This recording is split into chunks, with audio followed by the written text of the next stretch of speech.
Thank you. So I'm going to start off, and it's going to be kind of nerdy because I could just talk about AI and search forever. I'm going to start off, and I'm going to ask you to just introduce yourself, but as part of that, and what you do, and also your favorite AI character from a movie, book, or show.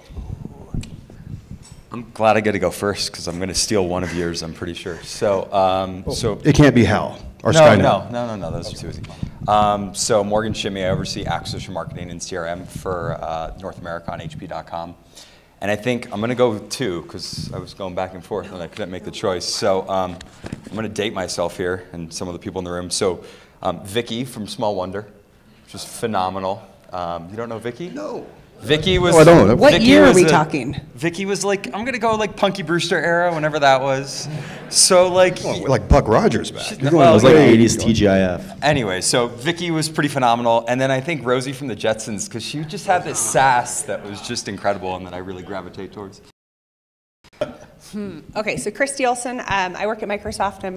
I'm on the brand marketing team for Bing, and so I do a lot with Alan and team on AI as well as search across the board. And I'm trying to think on the AI questions, like, I almost want to, and I'm blanking on the TV show, but I say there's a ton, there's a show that came out on HBO that was all, Westworld? Westworld. So I'm trying to remember, like, pretty much every character on Westworld that's an AI robot that they don't know they're robots, which I thought was pretty odd. Well, maybe. Sorry, not going to watch that now. Spoiler, Thanks. Sorry.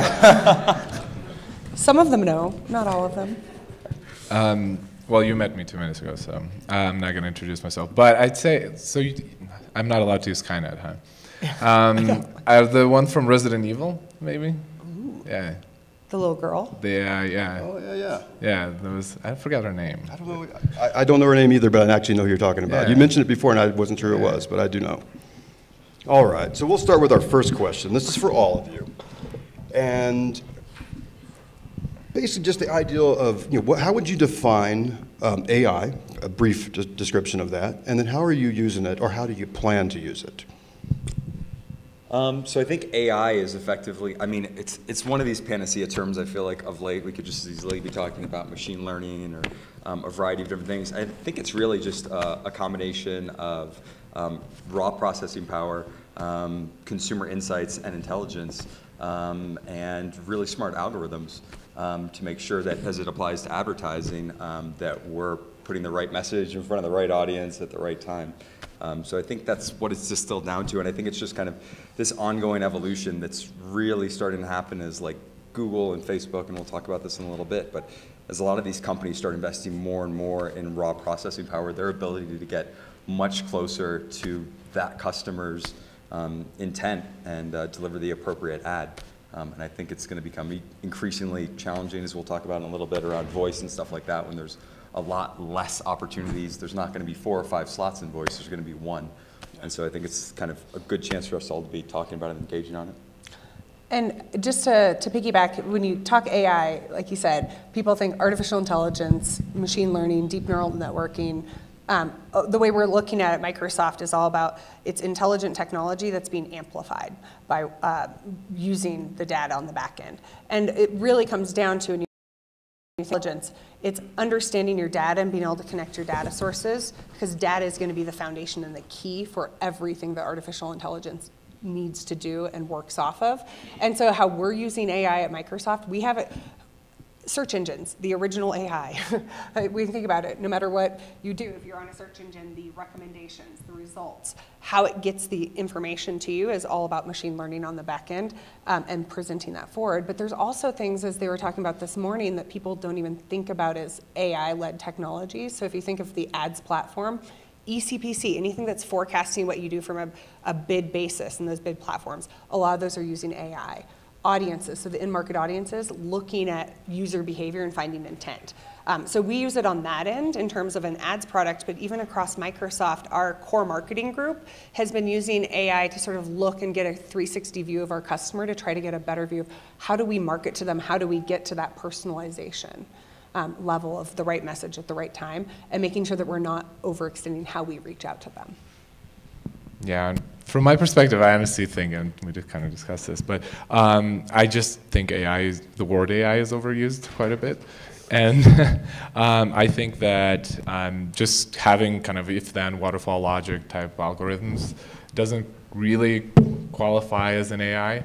To me, it's like an AI, if I'm able to feed it data from the first go, and it can actually use that data and extrapolate from it and understand and learn and make itself better by using that data, then that's an AI for me, right? But if I keep feeding it data, that's to me is not really, to me it's just an algorithm, right?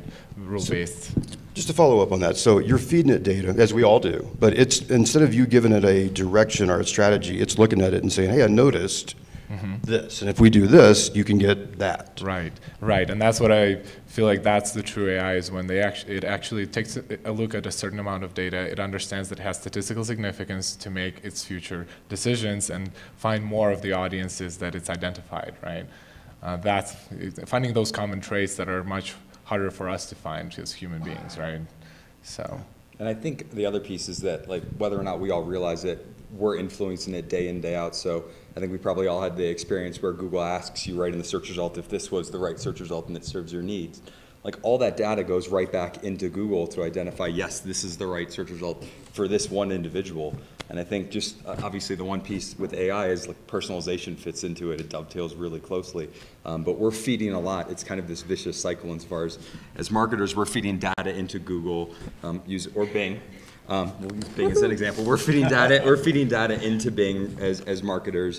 Bing's using their own proprietary technology and algorithms to figure out what's best. They're looking at personalized history based upon what these people have searched on before, what they've clicked on before. They're asking open-ended questions to customers individually. Is this the right search result? And so, yeah, it's really this great evolution with all these different data pieces coming together to serve up the right piece of content at the right time. And the other area off that we haven't even touched on, it goes back to data. When you think about artificial intelligence, it's getting to the predictive factor. The fact that you can have a large data set and you essentially have a technology that can learn upon itself to say, oh, based on this what's happening, you need to shift your media mix modeling. And not only do you need to shift it, but we're going to make the recommendation to automatically go do it. And we're to the point now where it can make the recommendation, but we still want human intervention to look at and say, yes, I agree, no, I don't. We haven't gotten to the point where we're essentially ready to turn everything over to all the machines to say, yep, go ahead and adjust the media mix based on what you're seeing from a data perspective. But that's one of the areas it's going to. It's learning based on the data ingests, how it engages with it, so that it can actually get to the point where us in the room will be focused a little bit more on strategy and a little less on the tactical day-to-day. I think that probably represents one of the biggest challenges as well as for us as marketers. So first and foremost, how much data are we willing to give in? Because when you get to a point where you're feeding an LTV value, based on customer ID, and Bing can identify that this is a highly valuable customer, we should be bidding up 5x what we would otherwise bid because the LTV is there and it's going to be more than profitable to bring this customer in. For us to be able to be like, okay, we trust Bing enough with our data and our budget that we're just going to let it go and do its own thing. I think that represents a pretty big turning point. That's a scary proposition for pretty much everybody in this room. Yeah. Yeah, and that's kind of what it comes into play, where we all know that that's the danger of using a third-party AI technology, right? We know that every time we make it smarter and we're feeding it more data, it's using that data to perform better with competitors and others within the industry, right? That's just, it's always will happen, and that's just, we know it happens at this point, where like, if you feed data into AdWords or if you feed data into Bing ads, their algorithms will take into consideration your data, and they will obviously mask the data, but still they will make better decisions for competitors as well. So at that point, it's like a balance of. Or someone watching what's happening from the other side will make better decisions on their competitors as well. I mean, how many times are we looking at a SERP and going, oh, well, they've been doing that for 6 months, I'll give that a shot. Like, I don't know if I necessarily agree with it makes decisions on behalf of your competitors, because part of it, and you think about it, and so I've been both on I've been agency side, I've been in-house side, now I'm on the publisher side, and running search campaigns. It goes back to, like, from the search engine standpoint, if your campaigns aren't doing well, then you're going to pull back and you're not going to spend as much. So it's not just about working for your competitors, but we have to make sure that what we're doing also works for you as an advertiser, so that we work with each of the companies in there and making sure that what we provide back to you works for your budgets and campaigns. And so we can provide insights and tips for optimization. It's not necessarily like, oh, you're doing this, so we're going to give X to somebody else. So Right. I would say No. And what I'm saying I is, don't know if I agree with that one. what I'm saying is though, as you have, let's say, an AI, right, that runs all of your optimizations across your clients in an industry, or say it's travel, right? The client that shares the most, yes, will probably get the biggest impact right away because of the data they're sharing. But indirectly, that AI, because it's learning the audiences from the data set from that one particular client, will get smarter and help the other clients within that travel industry. I think a good example, tying back to what you guys were speaking to earlier, is really around in-market audiences is a perfect example. If we're feeding Google all this information from people that are browsing on hp.com, visiting our site, Google's going to go ahead and take the characteristics of those people, and when Dell wants an in-market audience, they're going to be able to go ahead and bid against that in-market audience. Even Dell might not even be sharing that data, but since HP is, Dell's getting the benefit. I think that's what. Exactly. So who drives AI at each of your companies? Is it you? Is it your team? Is it your CMO? Is it a third party, a vendor, people that come in? Who? I think it's each one of us probably speaks from a different point of view in this one. I think for us, a lot of it is marketing driven. A lot of the IT requests that we're starting to put in, for example, integration with Google Voice, Google Assistant, those requests are coming from us because we're seeing seismic shifts in the marketing ecosystem and customer demand. And so, we're kind of advising IT, this is what we need to be doing. These are the areas we need to be focused on. And then that, from the IT request, it kind of makes its way up the funnel, like, hey, this is where we're spending our dollars. But I think a lot of it does kind of start at the grassroots level with marketing kind of managing up, if you will. Well, ours. I'm going to interrupt you. I think it's you. I think you drive. No. Well, we don't have a CMO, so. But what we're doing is actually, it's driven really by several departments, I would say. We learn a lot from our product side. Like those guys are very good in AI, right? So we're learning a lot from them. And then, yeah, it's primarily driven by digital marketing and analytics, put together. And yeah, that's kind of where the core of our AI sits. And we're pretty similar. We're also on the marketing side that is driving a lot of the AI, but we work really closely with our engineering teams because they're also seeing areas that they can help make things smarter by putting AI in the back end. So looking at examples of just adding in some of the machine learning, deep neural networking for getting to predictiveness. Some of that is coming from our engineering departments, but it's based off of marketing, identifying the need, and then them going in and understanding where to go from there. This question's probably more for you, not so much for you, Christy, sorry. But since the two of you are obviously using a bid management tool, well, if you can share what tools feel free to share whatever you think you can do, or you're allowed to. But have you run campaigns traditionally and via portfolio or via some type of AI, and what kind of differences have you seen? Yeah, so for us, probably similar to a lot of people in the room, we obviously leverage AdWords, DoubleClick for search, and we've seen, look, there's a variety of, you talked to ECPCs and the upside from that. I think we leverage a lot of the innate functionality and the R&D that's coming from the Googles and the Bings of the world. But by the same token, I don't think we rest on our laurels. We will go ahead and test alternative technologies or integrate alternative technologies to see if they can actually improve our efficiency. Because obviously, on some level, Google and Bing are obviously there to turn a profit, and us maybe paying a little bit more for ads than we need to. That's unfortunate, but it happens. And so sometimes layering in a third party helps alleviate some of that because they're very unbiased. They're working for us. And so recently we actually tested technology, 24/7 bidding, and we've seen some incredible success. What they do is, if you look at like the standard kind of AdWords deployment, there's some auto optimization that's happening throughout the day, but at 168 different points throughout the day, this tool is effectively going in across our whole portfolio and modifying bids. It's interesting, particularly within consumer electronics, there's a portion of time that people are browsing in the morning, in the afternoon, and then a lot of the purchases actually happen in the evening. And so how much you're willing to bid at different points in the day, it can be really expensive or it can be really efficient. And so we've seen by adding in this third party 24/7 that we've had incredible success. Not a ton of vendors I would go out there and happily endorse, but they are one of them. They're great. Yeah, all you guys need to get this up in here. Yep, you're awesome. How about you, Alex? Yeah, we constantly test different tools for sure. I can't really get into specifics of which ones we use the most, but like we're definitely the biggest issue for us is, as I mentioned previously, is just really understanding what is the price we pay in terms of scalability. That's been the biggest issue for us, right? And kind of understanding where we sacrifice. And there's been times where efficiency, we're like, okay, we're willing to actually take a bit of a hit on the efficiency side, but we're going to run this, automated bidding, because even though we know we can do a better job manually, but it's just from a scalability perspective, it makes no sense for us to do it, right? So that's kind of how we view it.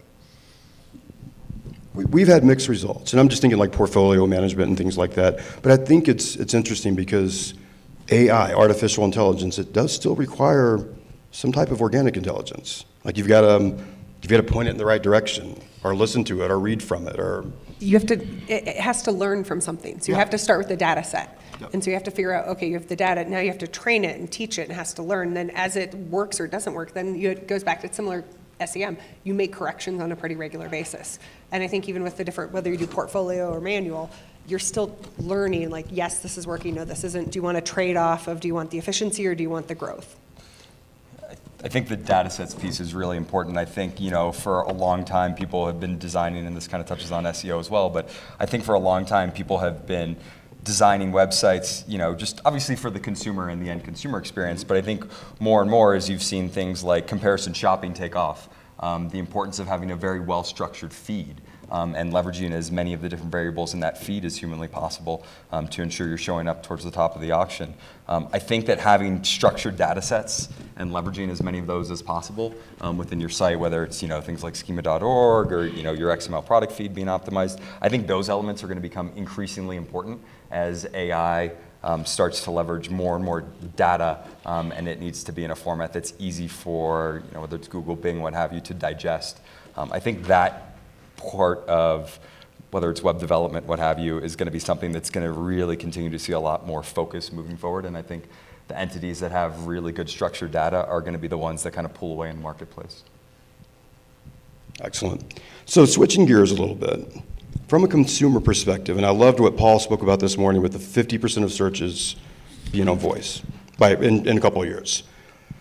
Let's consider that. Consider there's 30 million or so smart speakers between Google and Alexa and Harman Kardon, or Cortana, or what do you call it? What is the name? Evoke. The Evoke. Oh, Evoke. I didn't know that. All right. Get to market that more. So with all these smart speakers, and I use them all the time. In fact, I created a routine this last weekend where I can go into my house and I can say, Alexa, make it Christmas. And like literally everything comes on. All the things, except the music. It wouldn't let you turn on the music portion. Anyway, that level of access to search, I mean, it's obviously going to increase the number of searches, but now there's no SERP. There's really no shape, in fact. So how do we as marketers, how do we deal with that? And how do we, kind of a follow-up question, how do we line up with it? This is some more, sort of in the chatbot concept, but oftentimes it's not going to be an answer. Sometimes it's going to be a question. So you ask a question and then it asks a question back. How do you guys see that? Have the best answer out there, focus on the actual user, right? That's what we've been kind of moving more and more towards, even without the voice part, right? It's just we've been focusing on users a lot more, personalization, all of that stuff, right? Being able to participate in voice search, you have to have the best answer for that question that's being asked. That's kind of where we're heading to, right?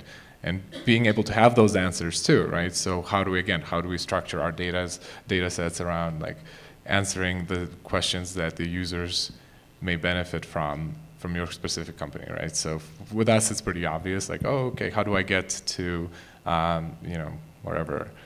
Stein, Eriksen Lodge. Right.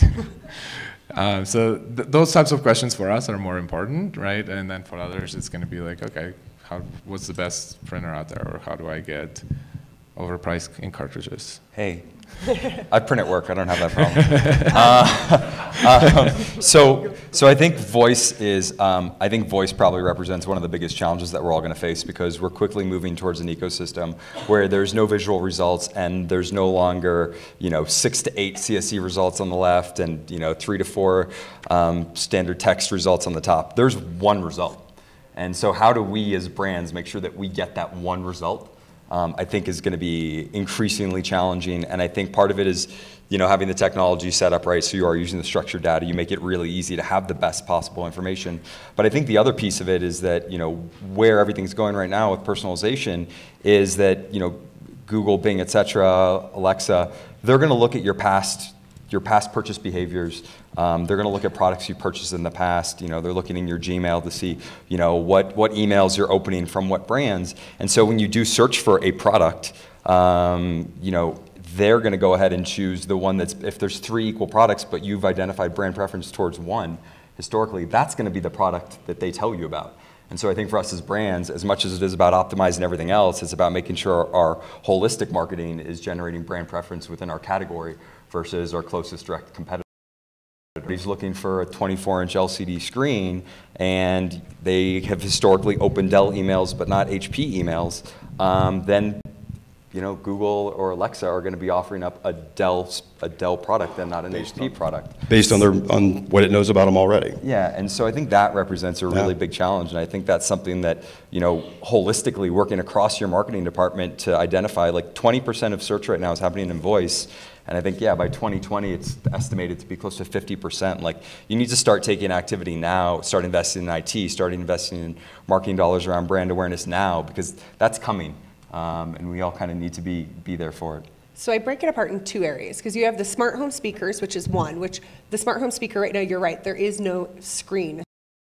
Since you have the, was it the Echo Show? The Show that has the screen attached. And there's a little option sometimes that says, And you can check set your it to device mobile. for more information or something. Exactly. And so in those instances, you do have the one answer. And what's interesting, I know at least on the Cortana standpoint, we'll pull in based on the bots that we know that are out there, as well as the voice skills. So if you ask a question like, how do I get a red wine stain out of my white carpet, which is one I've asked a couple of times because I have an 18-month-old, it'll actually say, here's the different skills that are out there. So right now it's making recommendations of the brands that have answers to the questions, as well as giving the spoken response. So it can tell you, you need to mix vinegar with baking soda, put it on blah, blah, blah, blah. But also it'll recommend, here are the different options for the technology that connects on the back end that can answer the question. And then the second area that I think people also need to be thinking about is we still see that people are on computers at their work. So they're still using screen-based devices. Smartphones still have a screen, and they're using digital assistants on those screens. And so when that's the case, you have the spoken response that you get from Alexa, Google Assistant, Cortana, but then it also generates a web query on the back end. So you still have essentially the web results. So it's still going to be very important while screens are out there, both across PCs and smartphones, to optimize for that experience. And the fun part that a lot of people don't realize today, one of the reasons we gave you the answer of look in your query logs is because if it's a spoken response on a device with a screen and you generate a web result, actually paid search ads are showing today, both across Google and Bing, for voice queries. Now we can't differentiate it, tell you this was a specific voice query, but there are ads appearing. And so it's understanding what are the type of questions that your customers are asking. And I had a really great conversation with Procter & Gamble on Monday of this week, where they're like, well, our customers are asking about X. And it's like, actually, they're not asking the words you're thinking. It's they're asking in a different language. They're asking different ways than you're actually thinking about the questions they're asking. So you need to create the content. You need to create the back-end experience to not just answer the question that your marketing team thinks they're asking, but that your customers are actually asking. And so some of it goes into looking at query logs to see what are they doing, what are they asking, and are you showing up? But the other one is also a little bit of qualitative research, or asking your customer service team, like, what are the questions you get in so that you can build that content, those experiences, so that you show up. And then use your structured data and know how to answer. And on that end, I'll put a small pitch on my end. I'm actually working on trying to put together a white paper ebook of how should you think about optimizing to digital assistants, talking to SEOs across the globe, because there's so many questions today of like, how do you even begin to optimize, that we could spend 6 hours on that topic alone.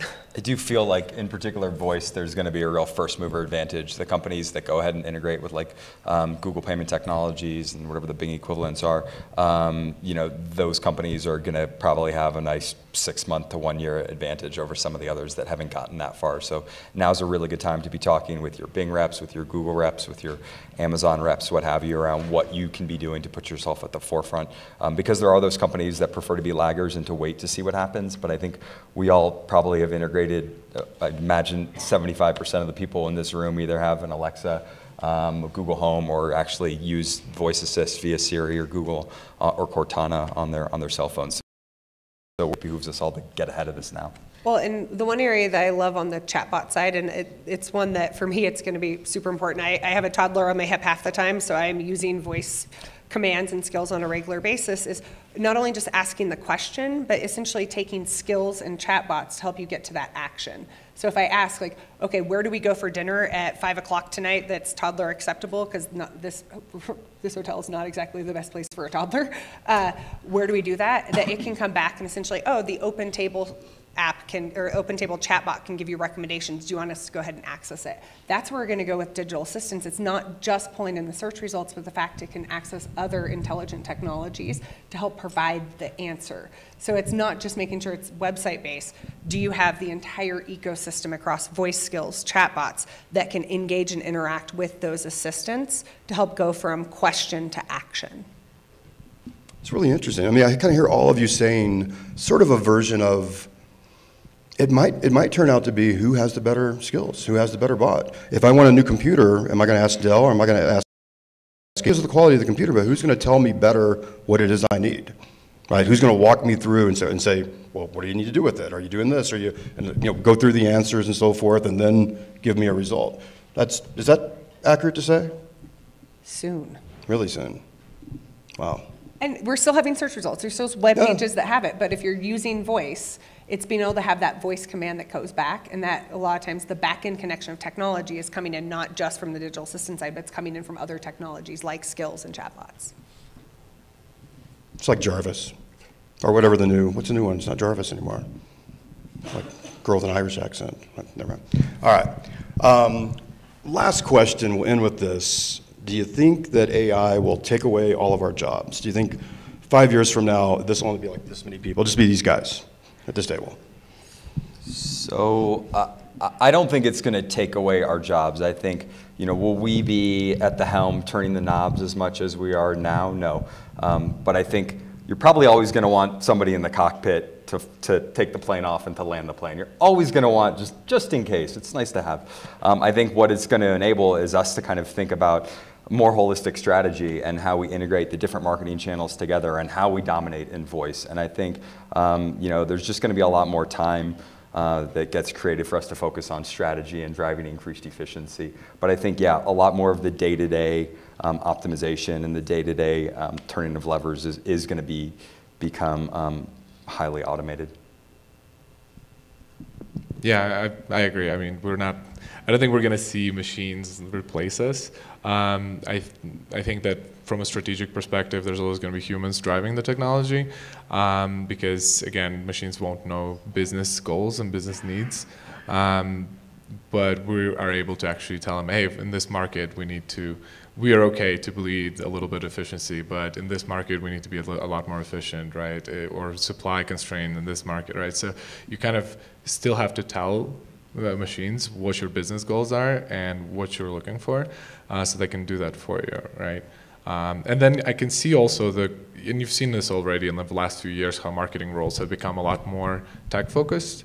And I can see that kind of evolve even more into it, especially as machine learning becomes much more of their job. They will start, understanding better even how to tweak some algos and such, right? Like I could see that happening as the walls between marketing and tech kind of blur out, lately.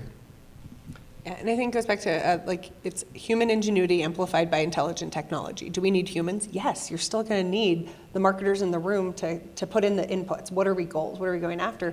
But I'm excited for a day when I'm managing search campaigns that I don't have to go in and manually add negative keywords 50 times a day.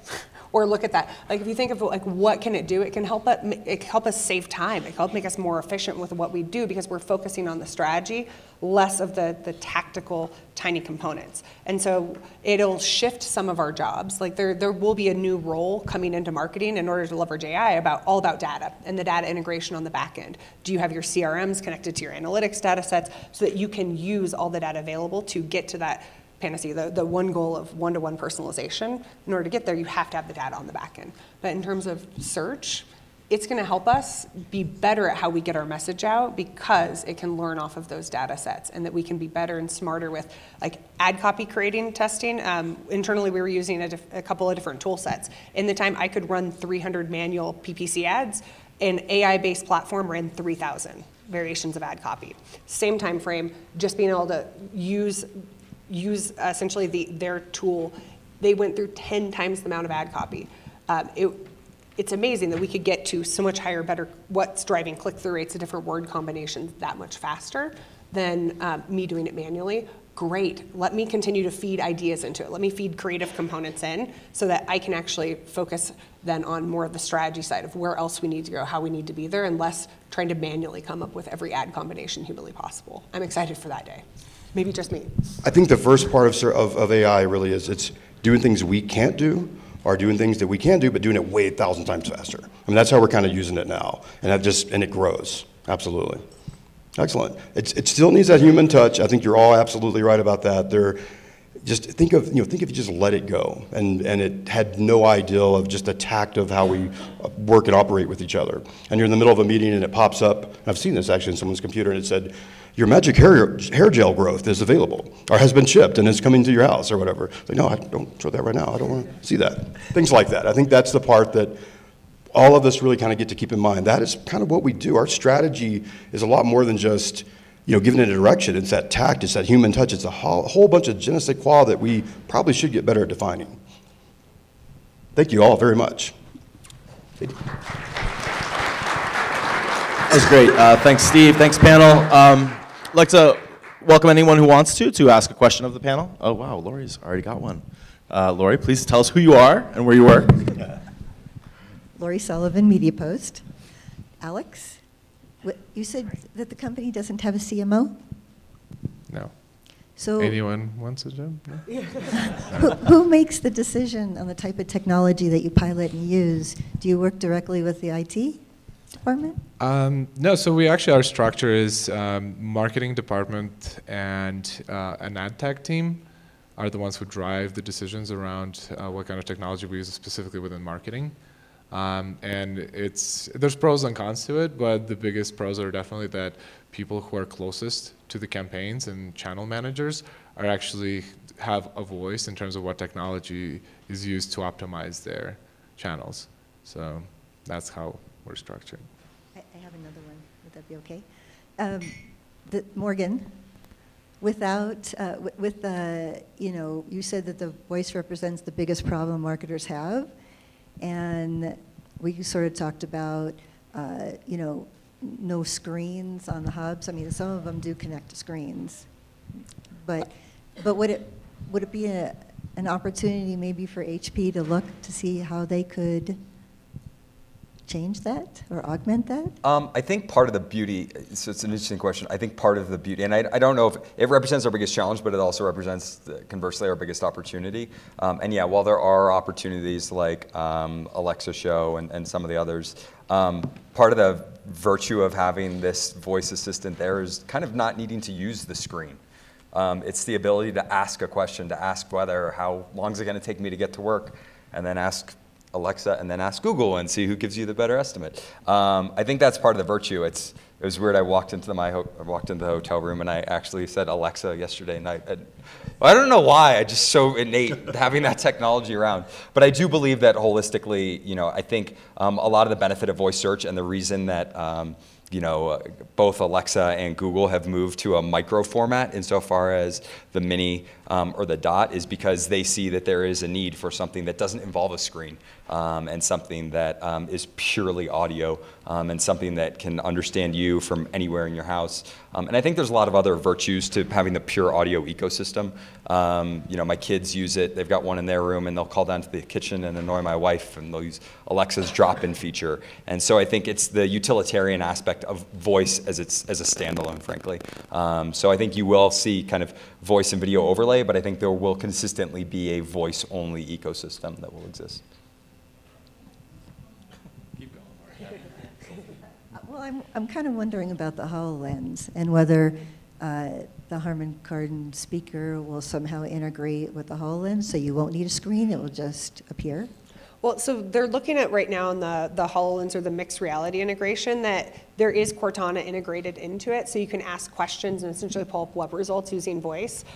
The other one that's sort of interesting that they're playing with is, do you create sort of like how we have digital assistants for Cortana, Alexa, Siri, do you create a brand-based digital assistant that sort of is the virtual representation of your brand? And that, to me, like we've been talking with that team, like that would be like, do you have, if you're, I'm gonna try to remember her name, was it Flo from the insurance? Is it Progressive with Flo? Flo. Do you have like a virtual representation of Flo that you can engage with that is a mix, like an augmented overlay that you can then talk to, and she can answer your questions, and essentially it's not her, it's the voice, and it's essentially using skills and chatbots and everything on the back end to feed those questions in using a different type of UI, but it is still voice and or image based on the back end. So we are looking at how do you integrate that type of technology, how do you have it so there's going to be screens, but there's also going to be environments without screens. Another fun pitch, Ready Player One comes out this summer, and I'm so excited because it's all about the virtual reality, augmented reality overlays from a movie perspective.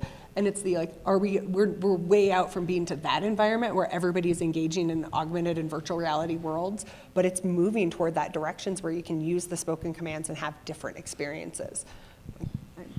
Cortana was represented. Halo, wasn't that? Yeah, that was Cortana, wasn't it? So, and it was a physical person. So. Yep, it was a physical person, and it's when they joked this year for Halloween, are you going to dress up as Cortana? No, it's not work appropriate. So I'd be kind of interested to hear the panel talk a little bit about transparency and about how AI is going to affect transparency on both sides. What you think? Alex, why don't you kick that one off? I already spoke about it a bit. Well, but, Alex did already speak about it. no, it's fine. It's fine. Yeah, you're absolutely right. It's like transparency is probably the biggest concern, and you can take it from all kinds of different perspectives in terms of you always want to know what's going on in there because of brand safety issues. And there's been a lot of companies this year who were affected. From ads appearing in different places, obviously, and that's part of that risk, right? That you take with AI is you're letting it decide where your ads are going to appear based on a very specific characteristic that sometimes you can't even give an answer to, right? I don't know why the ad appeared there. You must have searched for us somehow before or whatever, right? This was a personalized experience to you, and you've been to whatever site you have been. So that transparency is very important to us, and we've been trying to feed, again, as much data as we can to avoid situations like that, whether it's from negative keywords, negative placements, blacklisting different places. But in the end, we're restricting the AI and giving it more guidelines in terms of where it's okay to appear, where it's not okay to appear, and what kind of ads should be generated, auto-generated versus others, right? So just giving it more rules and more data, and that's how we've been approaching it. Right.